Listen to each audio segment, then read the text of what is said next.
യോഗം തദ്ദേശ തെരഞ്ഞെടുപ്പ് ഫലം വിലയിരുത്തും. അസംബ്ലി തെരഞ്ഞെടുപ്പിൻ്റെ മുന്നൊരുക്കങ്ങൾ ചർച്ച ചെയ്യും. അതാണ് മെയിനായിട്ടുള്ള നമ്മുടെ അജണ്ട. എല്ലാവർക്കും അറിയാമല്ലോ. എങ്കിലും ചില ഭാഗങ്ങളിൽ ബിജെപിക്ക് സീറ്റ് കൂടുതൽ കിട്ടിയ ഒരു സാഹചര്യമുണ്ട്. അപ്പോൾ നമുക്ക് എങ്ങനെയാണ് സിപിഎമ്മുമായുള്ള ഒരു ഇല്ലില്ല, ജനങ്ങളുടെ വിധി എന്താണോ അതിനെ അംഗീകരിക്കും. അതാണ് കോൺഗ്രസിൻ്റെ നയം. ബിജെപിക്ക് അങ്ങനെ വലിയൊരു വളർച്ചയൊന്നും ഉണ്ടായിട്ടില്ല. UDF ആണ് ശക്തമായ മുന്നേറ്റം കാഴ്ചവെച്ചത് തെരഞ്ഞെടുപ്പ്. എല്ലാവർക്കും അറിയാമല്ലോ. തിരുവനന്തപുരത്തും തൃപ്പൂണിത്തുറയിലും പാലക്കാടും അതെങ്ങനെയാണ് നമ്മൾ തിരുവനന്തപുരത്തും UDFന്റെ നില, കോൺഗ്രസ് പാർട്ടി പ്രത്യേകിച്ചും നില ഡബിളാക്കി ഉയർത്തിയിട്ടുണ്ട്. ഇരട്ടി കണ്ട് സീറ്റുകൾ വർദ്ധിപ്പിച്ചിട്ടുണ്ട്. ചില സ്ഥലങ്ങളിൽ CPMന്റെ സ്ഥാനാർത്ഥികൾ പരാജയപ്പെട്ടു. അത് യാഥാർത്ഥ്യമാണ്. അത് അവരും പരിശോധിക്കട്ടെ. എന്നാൽ ഞങ്ങൾ BJPയുടെ ചില മേഖലയിൽ അവരുടെ കൂടുതൽ സീറ്റ് നേടിയത് ഗൗരവത്തിൽ ചർച്ച ചെയ്യും. കോൺഗ്രസ് പാർട്ടി അത് ഇന്ന് ചർച്ച ചെയ്ത് തീരുമാനിക്കും. അത് ഇന്ന് ചർച്ച ചെയ്യും. ഇത്തരം കാര്യങ്ങളൊക്കെ മാധ്യമങ്ങളിൽ നിന്നാണ് ഞാനും കാണുന്നത്. ഇന്ന് ചർച്ച ചെയ്യാം ആ വിഷയങ്ങളൊക്കെ.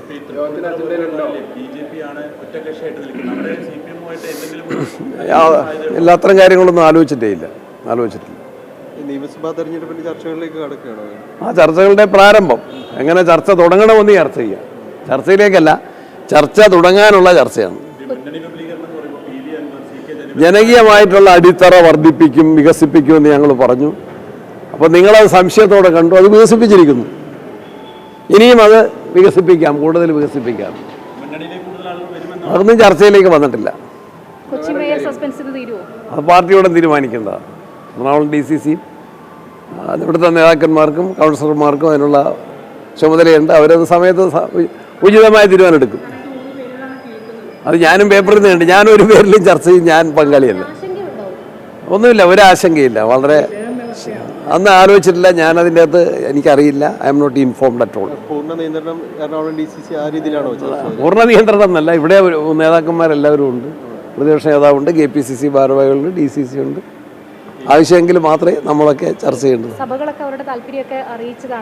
അത് ഞാനറിയില്ല. I am not informed. ശരി, അറസ്റ്റ് ചെയ്യോ? ഹൈക്കോടതിയെ അവസാനം പറഞ്ഞത് എന്താണ്? നിങ്ങളും ഞാനും ആ വിധി വായിച്ചിട്ടില്ലേ? ഇത് അന്വേഷണ സംഘത്തിൻ്റെ മെല്ലപ്പോക്കാണ്. യഥാർത്ഥ നേതൃത്വം വഹിച്ചവരെ ഇപ്പോഴും കണ്ടെത്തിയിട്ടില്ല. കോടതി പറഞ്ഞു ഉന്നതന്മാരിനിയും ഇതിൽ ഉൾക്കൊണ്ടിട്ടുണ്ട്, അവരെ പിടിക്കാനുണ്ട്. അതിനേക്കാൾ ഉപരിയായിട്ട് ഒരു മോഷണ കേസാണല്ലോ ഇത്. ആത്യന്തികമായിട്ട് സംഘടിത മോഷണം, ഗൂഢാലോചന, അതെല്ലാം ഉണ്ട്. എവിടെ പോയി നഷ്ടപ്പെട്ട സ്വർണം?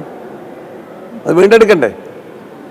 ഒന്നത് ശബരിമലയ്ക്ക് കിട്ടണം, വിശ്വാസത്തിൻ്റെ ഭാഗമാണ്, സ്വത്ത് സംരക്ഷണത്തിൻ്റെ ഭാഗമാണ്. 2 കേസിൻ്റെ എവിഡൻസിൻ്റെ കൂടി ഭാഗമാണ്. നഷ്ടപ്പെട്ട മോഷണ വസ്തുക്കൾ കണ്ടെത്തി അത് തെളിവിൻ്റെ ഭാഗമാക്കിയിട്ട് സമർപ്പിക്കുക എന്നുള്ളതും കേസിൻ്റെ അന്വേഷണത്തിൻ്റെ ഭാഗമാണ്.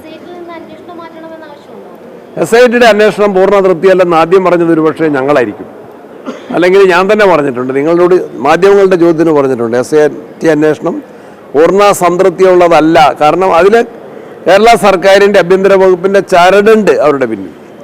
അതുകൊണ്ടാണത് പൂർണ്ണ സംതൃപ്തി ഇല്ല എന്ന് കോടതിയും പറഞ്ഞിട്ടുണ്ട്. കോടതി വിധിയിലെ വാക്യങ്ങൾ അത് തന്നെയല്ലേ? ശരി, കോടതിയുടെ മുമ്പിലുള്ളതാണ്. കോടതി തീരുമാനിക്കുന്നത്. പല സ്ഥലങ്ങൾ, പാലക്കാട് ഉൾപ്പെടെയുള്ള സ്ഥലങ്ങളിൽ അജ്ഞാത വോട്ടർമാർ ഈ SIRന് ശേഷം അത് പരിശോധിക്കേണ്ട വിഷയമാണ്. SIRൽ ഒരുപാട് അപാകതകളുണ്ട്.